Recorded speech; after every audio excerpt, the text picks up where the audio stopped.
Hey everybody, just want to give you another update on kitchen project. So I'm going to go ahead and get started at laying tile. My wife and I went out to purchase tile today, and I actually we ended up deciding on this tile. It's we got it from the local tile place, the Floor and Decor, and so it's a Meridian uh, slate gray is what it is. So it's got some blue tones. It's obviously gray, but it does have some browns in it, and there's some variation within the boxes. So I had to get about, based on the dimensions of the room, I needed 300 square foot. It was like 290 something. So it was about 300 square foot, and then I rounded up about 15%. They usually say 10%, but since I am actually doing a diagonal pattern, a herringbone pattern, it's going to require a lot more cuts. So I upped it to 15% overage on that. So what I wanted to kind of go over with you is how to lay out the floor so that you can do a herringbone or a diagonal pattern and not necessarily a squared pattern with the walls of the room. So what I did was, you want to find the center of the room, so I measured the distance of the room, and then found it to be 125 and a half inches.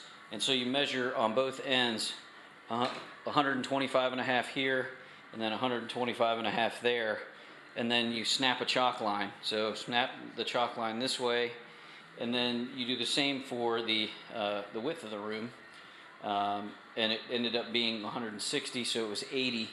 So you had 80 inches there, and then mark 80 inches here. And then once you have that, you got your marks, you're able to snap a straight line across that way.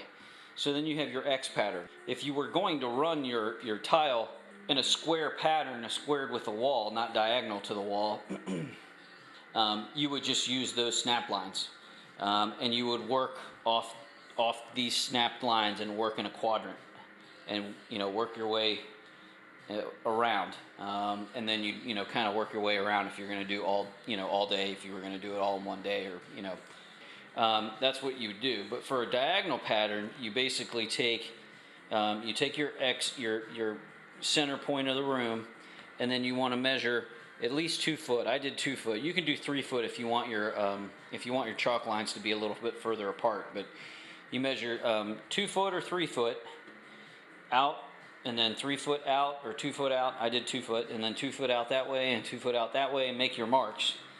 And then I just got a straight edge. Actually, just use my level, and wherever those marks line up, you just put your level down and you make a mark. And I just marked it with a magic marker, and then you make your a diamond shaped pattern. So that gives you your diagonal pattern that's perfectly 45. So you got an isosceles triangle there, and then you just snap your chalk lines over top of those lines, and you snap it again that way. So I have reference lines all the way in that part of the room and all the way across, and I snapped the line here to go this direction of that part of the room, and I need to snap another one for this one, but I hadn't done it yet just because these cabinets are in the way, and I'm not really working on that part of it tonight. But that's how you would basically do it.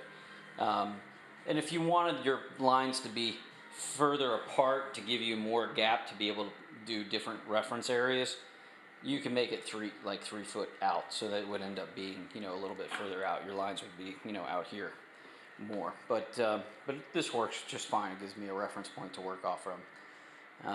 So that's how you set it up.